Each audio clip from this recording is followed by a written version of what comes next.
ये movie start होती है यूनिवर्स के सीन से, जहाँ ये बताया जाता है कि एलियंस अपने यहाँ के क्रिमिनल्स को ह्यूमन बॉडी में डाल देते हैं और उन्हें लॉक कर देते हैं, और जब वो इंसान मर जाते थे तो उनके साथ ही वो एलियंस भी मर जाता था। अब सीन दिखाई जाती है 1380 एडी का, जहाँ एक गांव में आग लगी हुई है और कुछ आदमी किसी का पीछा कर रहे हैं। यहाँ एक औरत को दिखाते हैं जो हवा में उड़ रही थी। उस औरत के अंदर एलियन क्रिमिनल कैद था और उसके आसपास एक सुरक्षा कवच होता है। तभी एलियन उसकी बॉडी से निकलता है और लोगों पर हमला करने लगता है। एलियन अर्थ के नॉर्मल वातावरण में ज्यादा देर तक नहीं रह सकता था, तो वो वापस उस औरत के अंदर घुस जाता है। तभी एक पोर्टल खुलता है, उसमें से एक कार निकलती है। उस कार में होते हैं गार्ड और उसका फ्लाइंग रोबोट साथी, जो बेसिकली हंट करते हैं ऐसे ही एलियंस को। अब गार्ड उस एलियन को उस औरत की बॉडी से निकाल करके अपने एक स्पेशल इंस्ट्रूमेंट में स्टोर कर देता है। वो लेडी मरने से पहले अपने बच्चे के बारे में कहती है, जो बहुत छोटा होता है और अंदर रो रहा होता है। फ्लाइंग रोबोट, जिसका नाम थंडर होता है, वो इंसानी रूप में आ जाता है और बच्चे को सिपाही के हमले से बचा लेता है। वो गार्ड से बीबी को साथ ले जाने के लिए कहता है, पर गार्ड मना कर देता है। अब वापस पोर्टल खुलता है और वो लोग सन 2013 में पहुंच जाते हैं। वो वहाँ आकर के इस नए पकड़े हुए एलियन को कैद कर देते हैं, जहाँ बाकी एलियंस भी कैद रहते हैं। तभी उसे बच्ची के रोने की आवाज आती है। वो बाहर जाकर देखता है कि थंडर उस बच्ची को 1380 वाले टाइम से यहाँ ले आया था। थंडर गार्ड को ये कहकर कन्विंस कर लेता है कि इस बच्ची से वो इंसानों को बेहतर समझ पाएंगे, और वो डिसाइड करते हैं कि वो लोग इस बच्ची को पालेंगे। वहीं 1391 में दिखाते हैं कि एक आदमी जिसके पास स्पेशल पावर है, उसके पास एक फैन भी है जिसे हिलाने से बिल्लियां निकलती हैं। वो दो चोरों को पकड़ने की कोशिश कर रहा होता है। तभी वहाँ कुछ सिपाही आ जाते हैं। वो कुछ बेल टाइप बजाते हैं जिससे वो चोर बेहोश हो जाते हैं। इस आदमी का नाम होता है मेरुक। वो देखता है कि एक चाकू है जिसको ढूंढने पर बहुत बड़ा इनाम है। उस चाकू को देख करके उसे कुछ विजुअल्स दिखाई पड़ते हैं और उसे लगता है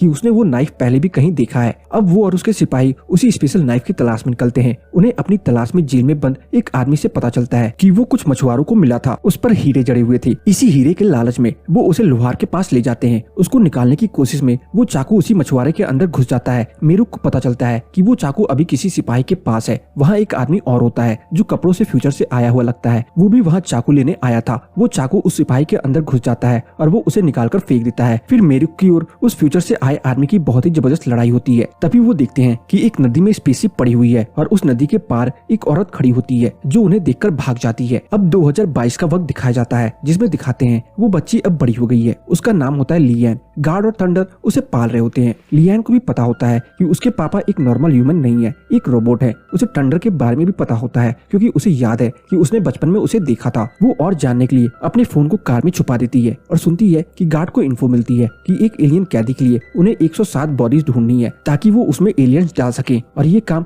पास में हॉस्पिटल में पॉसिबल है। उसी रात लियन कार में आती है और वो गलती से वो पोर्टल खोल देती है जहाँ गार्ड एलियंस को कैद करते हैं। थंडर उसको बचाने के लिए सामने आ जाता है और उसे अपने और गार्ड के बारे में बता देता है। बातों बातों में वो हॉस्पिटल की इन्फॉर्मेशन भी बता देता है। नेक्स्ट डे वो सब कुछ जानने के लिए हॉस्पिटल पहुंच जाती है और सब कुछ रिकॉर्ड करने लगती है, क्योंकि उसको पता है कि वहाँ जो भी होगा उसको बाद में याद नहीं रहेगा, क्योंकि उसके पापा हर बार की तरह सबकी मेमोरी से इरेज कर देंगे। तभी हम हॉस्पिटल बिल्डिंग में देखते हैं कि एक स्पेसशिप से एक पत्थर गिरता है जो बहुत बड़ा हो जाता है। उसमें से कुछ टेंटिकल्स टाइप चीजें निकलती हैं जो सबके नेक पर अटैक करती हैं ताकि वो एलियंस की बॉडी उनके ब्रेन में कैद कर सके। गार्ड वहाँ आ जाता है और एन को देख करके शॉक हो जाता है, पर वो अपना मिशन कंप्लीट कर लेता है और उस इंसिडेंट से रिलेटेड सबकी मेमोरी चली जाती है और सब कुछ नॉर्मल हो जाता है। यहाँ 1391 की स्टोरी में दिखाते हैं कि एक मंदिर टाइप जगह में पति पत्नी बहुत सारे मैजिकल सामान बेचने आते हैं, पर वहाँ बैठा मास्क लगाए हुए आदमी बोलता है कि उसे सिर्फ वो स्पेशल नाइफ चाहिए। वो लोग उसे ढूंढने चले जाते हैं। वो लोग चाकू लेने ही वाले होते हैं। तभी वहाँ एक लड़की आ जाती है। उन लोगों में लड़ाई होती है और लड़की वो चाकू ले लेती है। तभी उस पर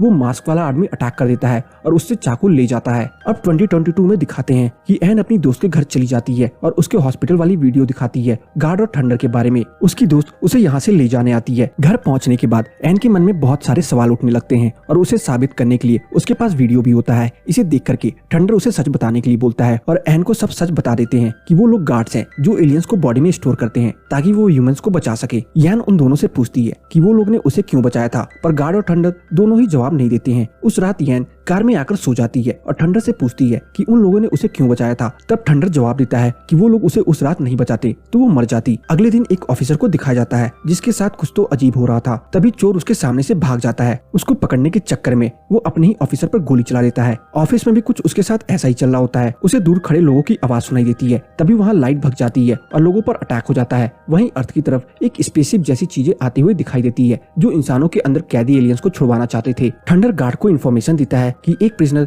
जो हॉस्पिटल के किसी लोगों के दिमाग में है उसे रिकवर करना होगा क्योंकि वो आउट ऑफ कंट्रोल हो गया है। वो प्रिजनर उसी ऑफिसर के ब्रेन में होता है। वहाँ एक रेड एलियन आता है जो बेसिकली कंट्रोलर को रिलीज करने आता है और ऐसा करने के लिए उसे उसी क्रिस्टल चाकू की जरूरत होती है। सो इस मूवी में ये कंट्रोलर लीडर होता है उस ग्रुप ऑफ एलियंस का जो सब कुछ डिस्ट्रॉय करना चाहता है। 2022 में वो नाइफ गार्ड के पास होता है। अब गार्ड अपने रोबोटिक रूप में आ जाता है और उस बिल्डिंग में पहुंच जाता है। अब यहाँ पर उस रेड एलियन और गार्ड के बीच में काफी जबरदस्त लड़ाई होती है और रेड एलियन वो चाकू ले लेता है। अब सब उस ऑफिसर के पीछे भागते हैं। रेड एलियन और गार्ड एलियन दोनों एक दूसरे की स्पेसशिप पर हमला करते हैं। ऐसे में एक हमले में गार्ड की स्पेसशिप पानी में गिर जाती है। अब रेड एलियन उस ऑफिसर तक पहुंच जाता है और एलियन को रिलीज कर देता है। तभी वहाँ गार्ड भी आ जाता है और उस एलियन को कैप्चर करने की कोशिश करता है, पर वो ऐसा नहीं कर पाता। तभी रेड एलियन एक भयानक हमला करता है और सब तहस नहस कर देता है। इस हमले में गार्ड की काफी सारी एनर्जी चली जाती है। तब थंडर उसे कुछ एनर्जी सप्लाई करता है जिससे गार्ड होश में तो आ जाता है, पर वो एनर्जी भी काफी नहीं होती है। अब एलियन रिलीज हो चुका होता है। अब उसका मकसद है और एलियन को रिलीज करना और अर्थ को एलियन के रहने लायक बनाना। यहाँ बताते हैं कि अर्थ का जो एटमॉस्फेयर है उसमें एलियन सिर्फ ह्यूमन बॉडी में ही रहकर ही एग्जिस्ट कर सकते हैं, लेकिन एक चीज होती है जो रेड बॉल्स की तरह दिखती है। अगर वो अर्थ पर रिलीज कर दे तो एलियन सर्वाइव कर सकता है, पर साथ ही उन रेड बॉल्स में से निकलने वाली स्मोक इंसानों के लिए जानलेवा है। वो रेड एलियन स्पेसशिप में वही भरकर लाया था। अब यहाँ फिर से गार्ड और एलियन की जबरदस्त लड़ाई होती है और वो उसे स्पेसशिप के बाहर फेंक देता है, लेकिन उसके साथ साथ 2 बॉल्स रिलीज हो जाती हैं। अब कंट्रोलर एलियन बाहर के एनवायरनमेंट में ज्यादा देर नहीं रह सकता था,